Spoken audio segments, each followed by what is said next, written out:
This is part 2 of the X Series high-speed tutorial. This section will focus on getting a connection to the camera, making sure the camera is in the desired operating state, and doing a Windows side or PC side recording.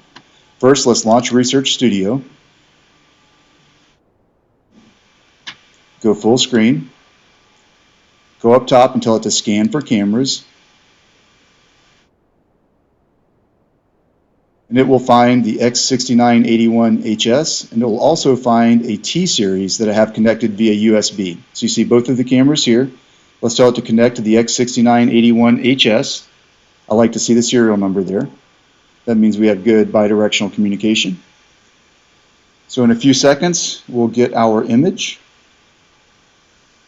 There it is. When I'm testing a camera out for the first time, I prefer to look around the room, preferably at a person, and not be set up in an experiment looking at a test article, because it's just tougher to know what to expect there. So pretty good looking image just out of the gate here. Let's bring up our camera controller. That's going to be down on the right hand side here. Click camera controller, bring that up.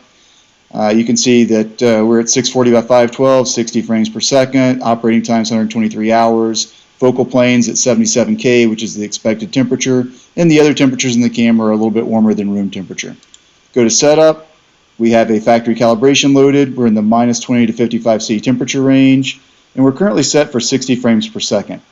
If we look at the next temperature range up, we could do 1,000 frames per second if we wanted to there. If we look at max speed on this one, it's 872. The arrow to the right just sets to the maximum frame rate.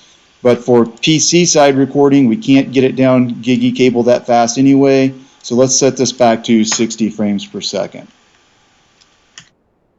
All right, we just got lucky and we're in focus.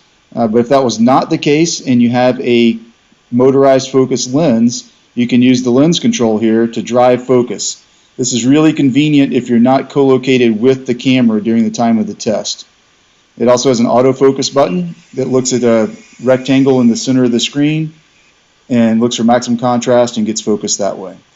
So we're set up minus 20 to 55 C, 60 frames per second. Let's go take a look at the PC side recording options. So we go down below the image to the gear icon with the red dot on there. That's record settings. Launch that. And over on the left, you'll see the 6 different tabs. And it looks busy, but it's a really nice logical layout. So the first one is file handling, and you specify where to save the video and where to save snapshots if you'd like to save them to different locations. In this case, we're going to a folder I've created on my desktop. Next, we enable overwrite protection. Let's reset this to 1. For the video file name, I've typed X6981 Operation Demo. I've turned off camera identity and camera time because those are in the metadata of the file already and it just seems redundant. I do like to keep count turned on. So you get a preview of what the video file name is going to look like here. And you could have separate settings for snapshots if you wanted to below that. Next is probably the most important area. It's the start, stop, or periodic options. Let's record to a single file.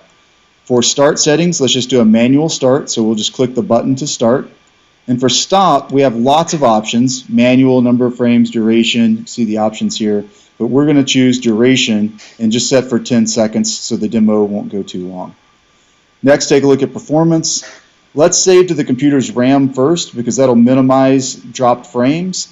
And it says we have 24,600 frames available that we could use if we needed to. Let's display images while recording at 15 frames per second. If we wanted to, we could specify pre-trigger buffer or post-trigger buffer, but those are not important for this demo. So let's just click Save. Next, we're going to go down, Prepare RAM for recording. This allocates the buffer. Next, let's do a recording. I'll wiggle around a little bit here, or I can bring up this window so that we can see the stats while we're recording. So we've been going for 6 seconds, 7 seconds, 8 seconds. Let's free float this window and park it over here on the right so it stays up.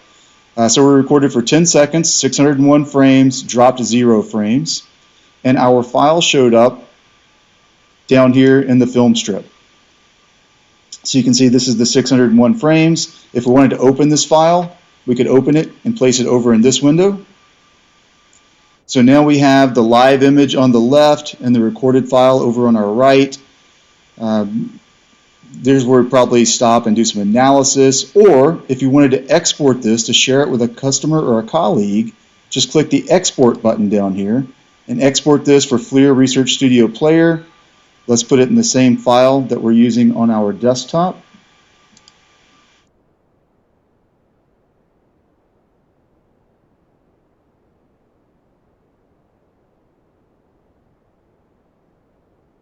And export.